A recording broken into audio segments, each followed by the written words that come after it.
100 बात की एक बात, जो डंकी रूट से गैर कानूनी तरीके से हिंदुस्तान छोड़ करके यूनाइटेड स्टेट्स गए, उन्होंने गैर कानूनी काम किया, संभवतः जानते हुए किया, क्योंकि सीधी तरीके से नहीं जा रहे थे, वीजा लगा के प्लेन से नहीं जा रहे थे, तो उनको पता होगा। इसके लिए उनके लाखों रुपए खर्च हुए, तो उनको यह भी पता होगा कि इसमें कितने पैसे खर्च हो रहे हैं। लेकिन जब इन लोगों को वापस भेजा जा रहा है, जो भी एक सामान्य एक प्रक्रिया है, यूनाइटेड स्टेट्स करता आया है, हिंदुस्तानियों को भी वापस भेजता हुआ आया है, तो इस बार हंगामा क्यों मच रहा है? क्या इसके पीछे माय फ्रेंड डोनाल्ड की अपनी राजनीति है? और अपनी राजनीति इसलिए कि एक तरफ तो दोस्तियां हैं, वो कस्में वादे हैं, वो हैंडशेक हैं, वो गला मिलन है, और दूसरी तरफ डोनाल्ड ट्रंप की मजबूरी है कि उनको अपने लोगों को यह दिखाना है कि मैंने किसी को नहीं बख्शा, हिंदुस्तानियों को भी बाहर भेज दिया, भले ही कोई मेरा दोस्त हो या ना हो। और यह सब कब किया? जब डोनाल्ड ट्रंप की हिंदुस्तान के प्रधानमंत्री नरेंद्र मोदी से अब से कुछ ही दिनों में मुलाकात तय है। ऐसे में माय फ्रेंड डोनाल्ड ने करना क्या चाहा है, संदेश क्या देना चाहा है?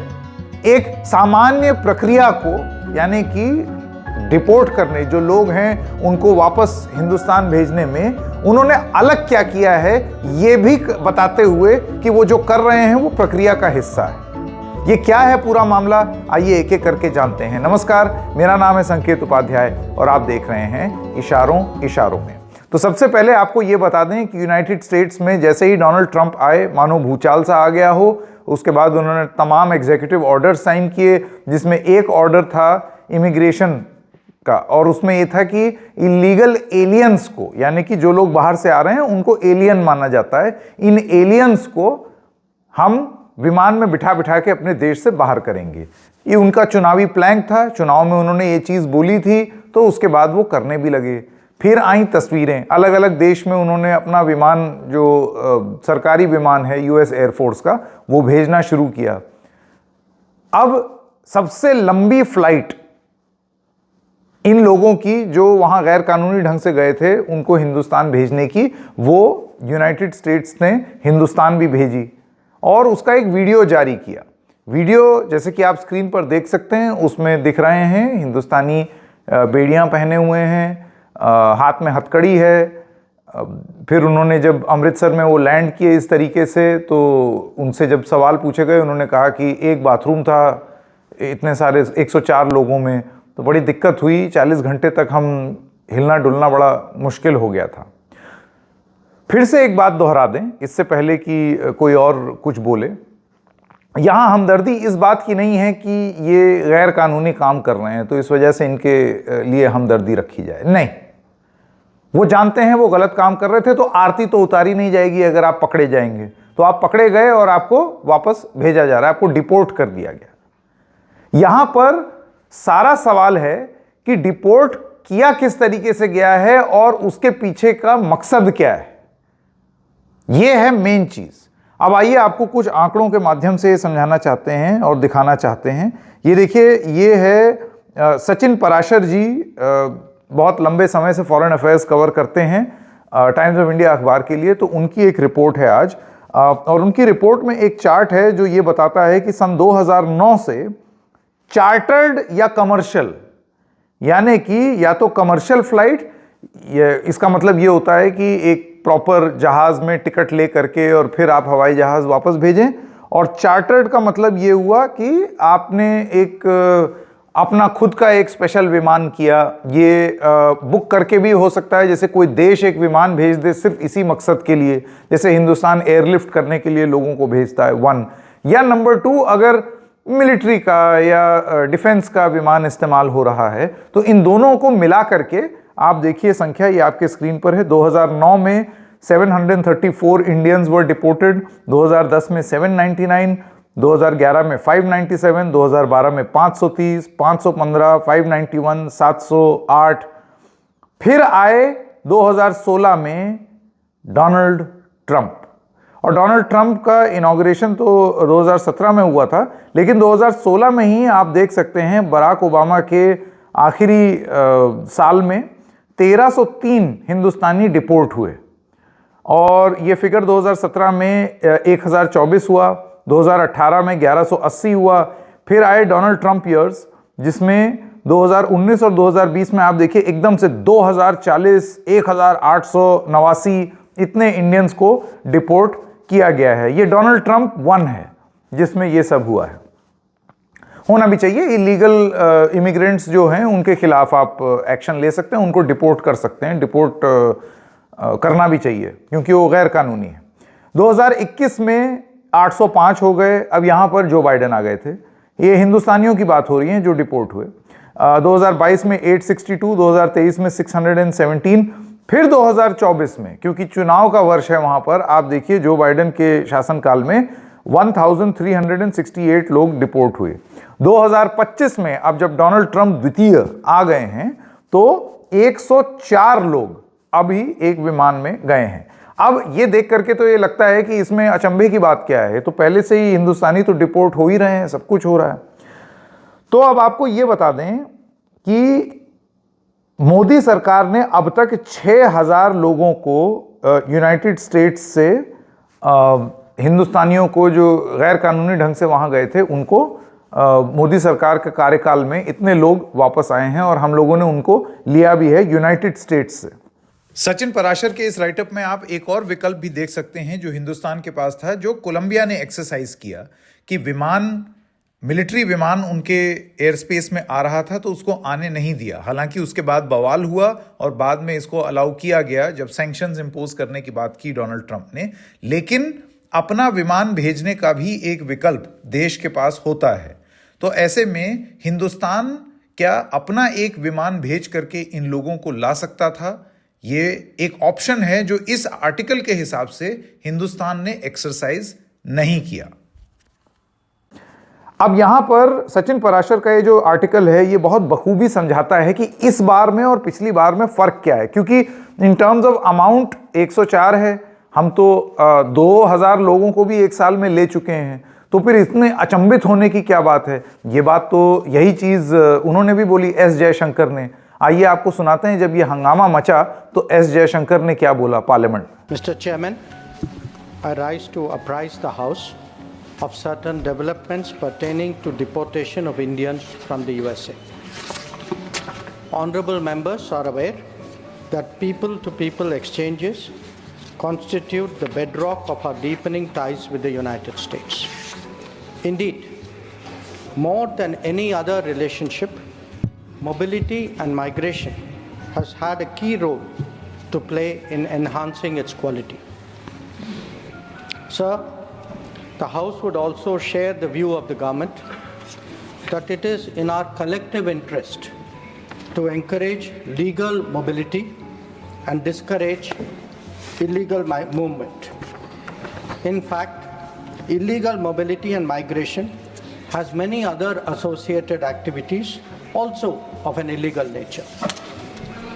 Moreover, those of our citizens who have been inveigled into illegal movement themselves become prey to other crimes. They are trapped into both moving and working under inhumane conditions.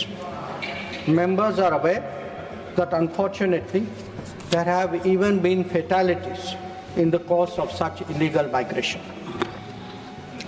Those who have returned have also testified to their harrowing experiences.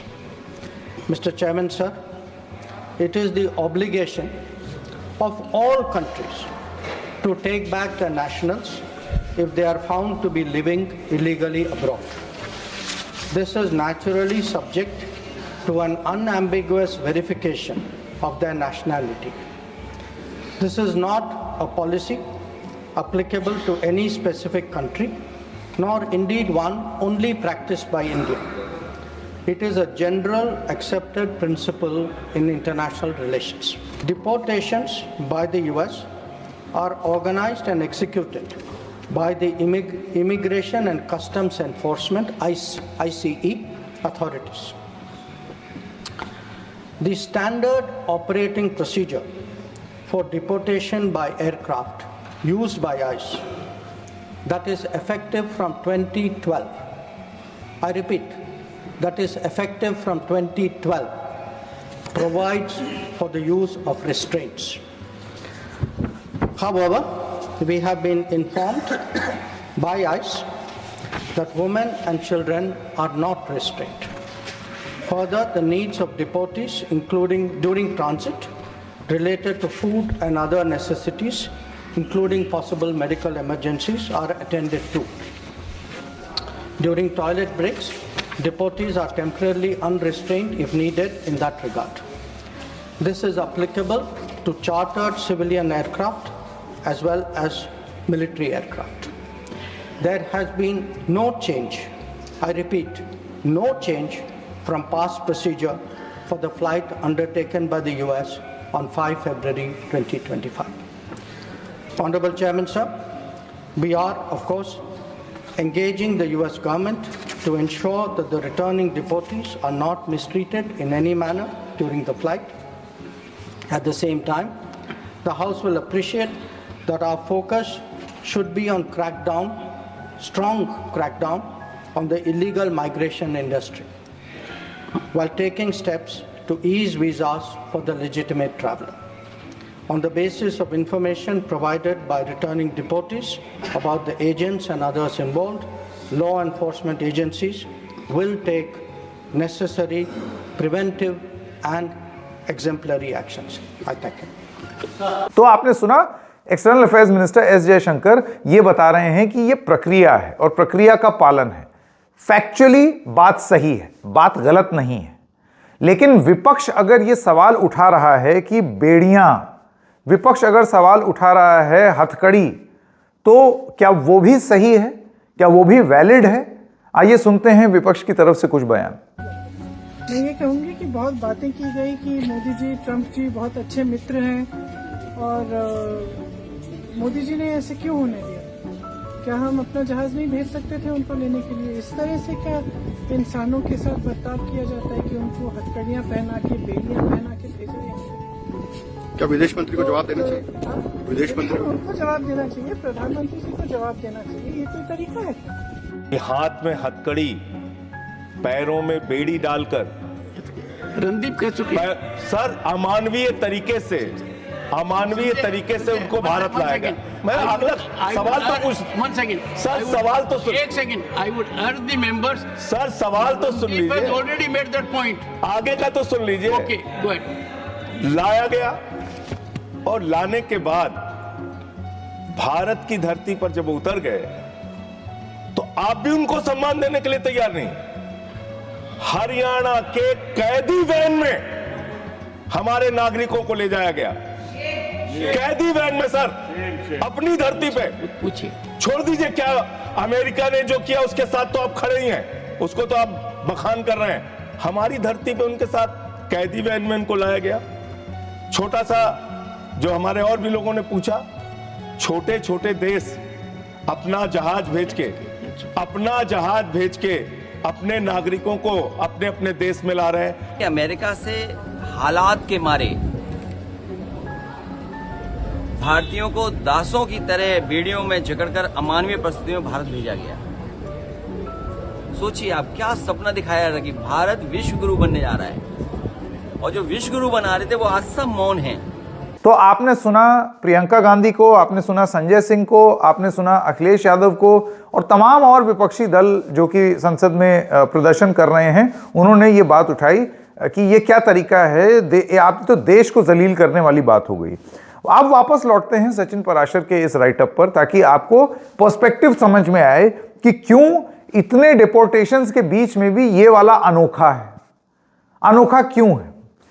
Sachin Parashar लिखते हैं कि दरअसल ऐसी ही एक flight भर के charter plane, large frame charter plane, the last time a major removal flight was conducted to India in a large frame charter plane was on the 22nd of October last year, यानी कि 22 अक्टूबर 2024, जब Donald Trump वहां के राष्ट्रपति नहीं थे, उस समय जो बाइडेन थे, तब हुआ था। दिस वॉज मेड पब्लिक दो ओनली 3 days लेटर। इन लोगों को भेज देने के 3 दिन बाद उसको पब्लिक किया गया, और वो भी सिर्फ एक प्रेस रिलीज के माध्यम से अक्टूबर 25 को डिपार्टमेंट ऑफ होमलैंड सिक्योरिटी द्वारा। यानी कि प्रक्रिया का पालन आपने जरूर किया, लेकिन इंटरनेशनल डिप्लोमेसी में आंखों की शर्म रखना, मान रखना, हया रखना, दूसरे की भी प्रतिष्ठा का मान रखना, यह बहुत अहमियत रखता है।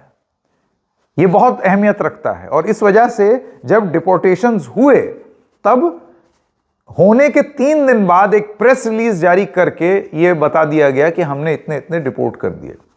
इस बार फर्क क्या है?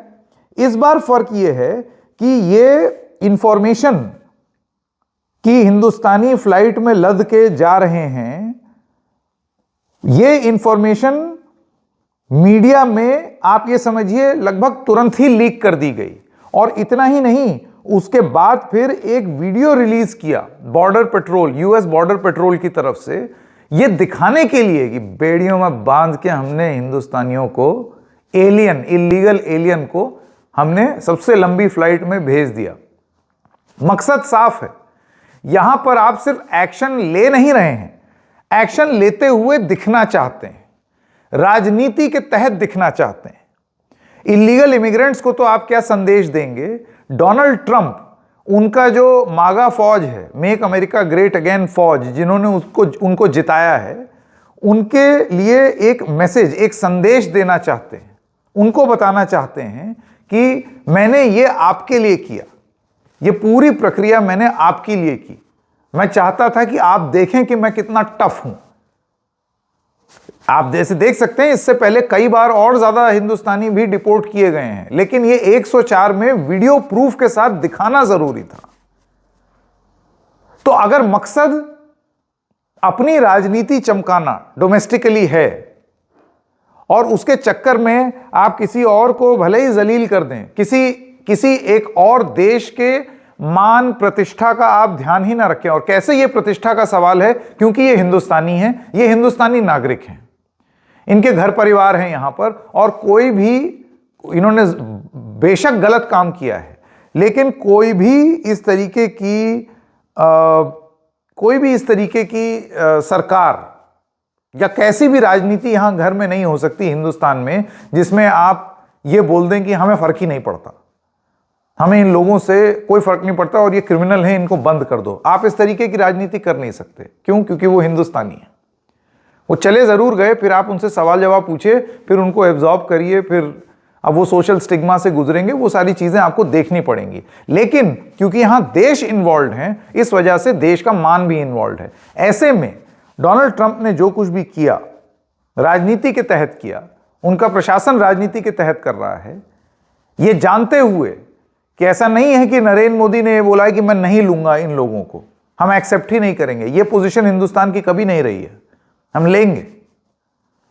पर इस तरीके से भेजना, वीडियो बना करके भेजना, और वो भी, और ये है सबसे इंपॉर्टेंट बात, महज कुछ दिन पहले जब नरेंद्र मोदी डोनाल्ड ट्रंप से मिलेंगे। ऐसे में डोनाल्ड ट्रंप को माय फ्रेंड डोनाल्ड बोलने वाले नरेंद्र मोदी इस मामले से कैसे निपटेंगे और उनकी बातचीत में क्या तय होगा, यह देखना बहुत इंटरेस्टिंग होगा। इशारों में फिलहाल इतना ही, फिर मिलेंगे किसी और मुद्दे के साथ। तब तक के लिए नमस्कार।